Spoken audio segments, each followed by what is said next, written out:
Okay, now we move from Germany to Austria, which was just where we had the national election just 1 week after the German election actually took place. And it was a kind of interesting election because it was the first election since the economic crisis has broken out. The last election was in 2008, just 3 or 4 weeks after the Lehman Brothers crashed. It is also the first election, it was also the first election after the legislative period has been extended from 4 to 5 years to the real first election after or during the economic crisis. And also the first election where a lot of corruption scandals had come to the fore 2 or 3 years prior to the election date of September 2013, and a lot of parties were involved in those corruption scandals. So what are the electoral results? I have plotted here the electoral results for 2013 and 2008, and you can see that the two major government parties, which are the Social Democrats and the Christian Democrats, have lost a little bit in comparison to 2008, not too much, 2% of the votes they have lost. Then the radical right, the Freedom Party, won a little bit, but also not too much, something like 2.8, 2.9% of the votes. The Greens as well, then the BZÖ, which was the party of the former leader Jörg Haider, which died in a car crash shortly after the election in 2008, crashed completely from over 10% of the vote shares to down to 3.8% of the vote share. And then we have two new parties. The first one is called Team Stronach, or here called Frank, which was founded by Austrian-Canadian billionaire who came to Austria about a year before the election and founded this party, Team Stronach. And then we have a new party which is called NEOS, which is translated like the New Austria, which also made it into the parliament right away from the first moment, getting 5% of the vote share. So this is the situation that we have in 2013, and we can once again summarize that very shortly, saying that the two government parties lost a little, but not too much. However, as it was mentioned already this morning, if you think that the two government parties had over 90% of the vote shares in the 1980s, this is of course a major change over the last 30 years that we can observe in Austria, the two parties losing almost 40% of the votes together. However, the opposition parties, the two major opposition parties, the Freedom Party and the Greens, did rather well, but not as much as one would have expected, especially after the corruption scandals. People thought that the Greens would win a little bit more, and these new parties were elected to the National Council, and I will come back to these parties later on. So finally, what we have in times of crisis, something that you would probably not expect, is that the government parties are stable also in times of crisis, and at the moment we somehow have the situation that the coalition of the two major parties, the Social Democrats and the Christian Democrats, is most likely to continue. So what is it? Is Austria the odd one out, so that the economic crisis is not doing anything to the vote shares? And let's have first a look at the macroeconomic indicators on the economic growth. And here you can see that in the end, Austria did rather well. Let's put it like that. In 2008, we still had some economic growth. In 2009, the economic growth was bad as probably everywhere in Europe, but then it somehow recovered. But however, it's quite interesting to see that in 2012 and 2013, so the months before the national election, the economy did a little bit worse. Had this any implication on unemployment? No, it did not. The unemployment rate is pretty low in comparison to other European countries, and it's stable over the entire 5 years. Also in 2009, when we had low economic growth, the unemployment was still pretty low. This is due to the fact that companies reduced working hours, and the state paid for the reduction of these working hours, so that in the end the unemployment could stay rather low. And also what has to be mentioned here is that youth unemployment is particularly low in Austria as well. I think at the moment we are at 7.9% of youth unemployment. If you compare it to some southern European countries, this is of course a completely different agenda we're talking about here in Austria. So yeah, economically we have done well, and this is also what the government parties pronounced in their electoral campaign all the time. We have done exceptionally well in times of crisis, especially in comparison to other countries. Of course, in comparison to former times, it might be different, but in comparison to the other European countries, and here in particular Southern European countries, we have done well, and they have shown unemployment figures, growth figures, and so on.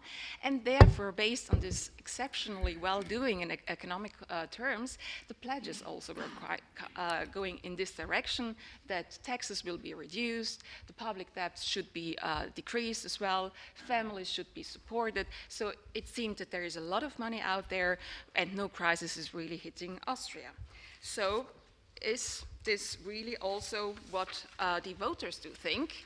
And we have engaged with these questions in the Austrian National Election Study, and I've just plotted here rather quickly what we did in the Austrian National Election Study in terms of just looking at the voters. We have looked at the voters before the electoral campaign and then what they have voted after the election date, the end of September. We have done a rolling cross-section with a panel component as well. And here we have also looked at the TV debates, because I don't know whether you're familiar with the Austrian TV debates, but we have every leader debating with the other leader in public broadcasting TV stations and in the public ones. So we had over 40 debates in Austria. And at this stage, probably everybody knew the leaders and everybody knew the positions of the leaders. It was definitely a little bit too much. Even though they were very successful, a lot of people watched them. And we have, of course, also the CSES post-election. So what I'm referring to, sorry, I should have said that the data I'm presenting right now is really hot off the press, because I'm presenting here now the rolling cross-section data with the panel component, and here in particular the pre-election results. So what is the most important problem that the Austrians see happening in Austria at the moment? This is the economy and the welfare state. So the classical socioeconomic topics are the most important ones. However, I should mention here one thing: it's the national economy. It's not the economy connected to Europe. It's not the economy connected to the euro crisis. This is what you see here in the small bar on Europe, where you see Europe is not of importance. Euro crisis, European integration, voters do not see Europe as an important issue. They see institutional reform, which is another word for corruption, as an important aspect. They see education and culture as an important issue, and economy and welfare, but Europe, no. And of course, not really surprising for Austria, immigration is also an important problem that the country is facing at the moment.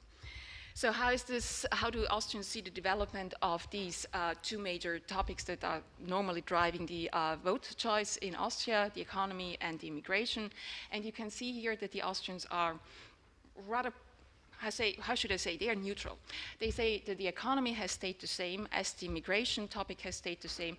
And of course, there is a certain extent, there's a certain percentage of people saying that the economy has gotten worse, somewhat worse, however, and very few only saying much worse. So altogether, it seems that the economy is not really the driving force for the Austrians. And also in comparison to immigration, you see that these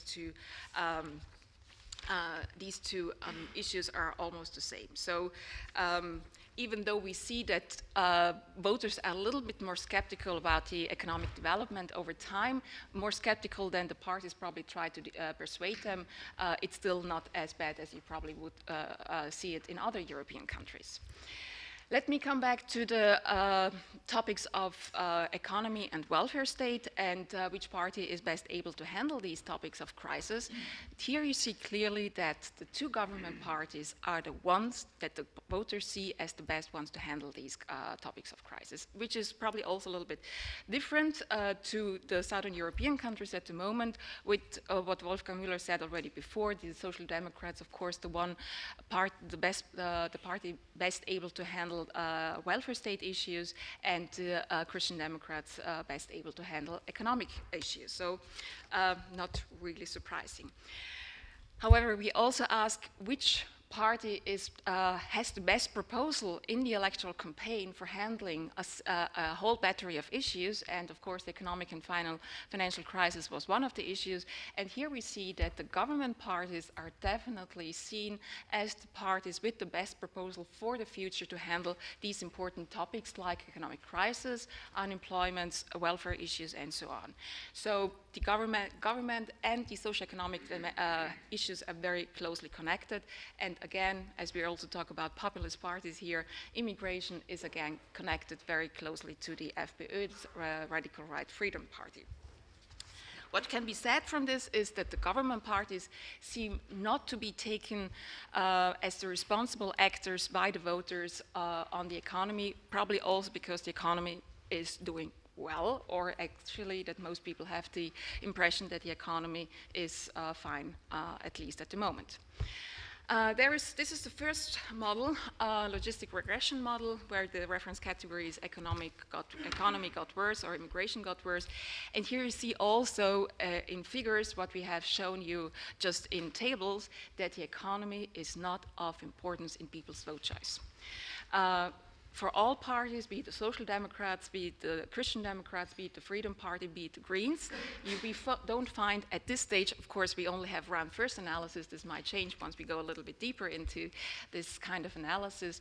We don't see any significant impact of economic indicators, but we do see an impact of the immigration, of the issue of immigration on the vote choice for the Freedom Party. Again, not really surprising, but also for the vote choice of the Greens. So it seems to be the case that the economy does not matter, whereas the immigration does to a certain extent. What about after the elections? This is now the panel component, the post-panel component, where we asked these questions about the economy again. Again, we see that voters evaluate the economy in the same way as they did before the elections. Also, the voters don't see that the household income is going to decrease in the next 12 months, so Austrians are positive about their economic situation.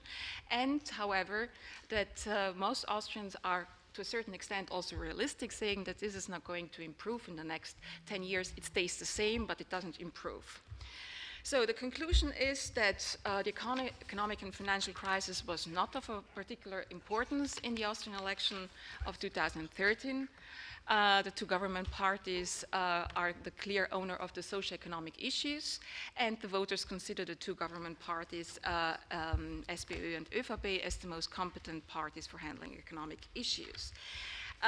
What should be said at this stage as well is that we could so far observe very few changes during the electoral campaign in these economic indicators. You can say it was a boring electoral campaign.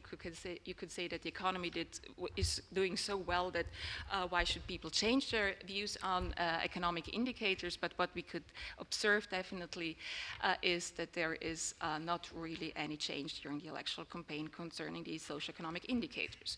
So one could conclude there is no crisis, no major electoral defeat for the government parties, therefore no government change, and it seems that everything is fine, nothing is going to change, but this brings me back to what Hans-Peter Krise said at the beginning, that it might not be an economic crisis that we are facing here at the moment, with the government parties losing slight vote shares and new parties going into or coming into the national parliament, but it might be a political crisis that we are facing in Austria, which explains much more about these electoral changes and the vote choices. Because what we already have looked at is that, for example, the vote share for the Frank, for Tim Stronach, this Austrian Canadian billionaire, for the Freedom Party, the Radical Right Party, Freedom Right Party, and for the NEOS, this is the new party called New Austria, is driven by political discontent. It's not driven by the Euro crisis, it's not driven by European integration issues, it's driven by immigration, especially for the Freedom Party, but it's driven by political discontent. So we have no economic crisis, but we might have a political crisis in Austria, which might explain vote choice much better than the crisis that we're facing at the moment. Thank you. Thanks for your points.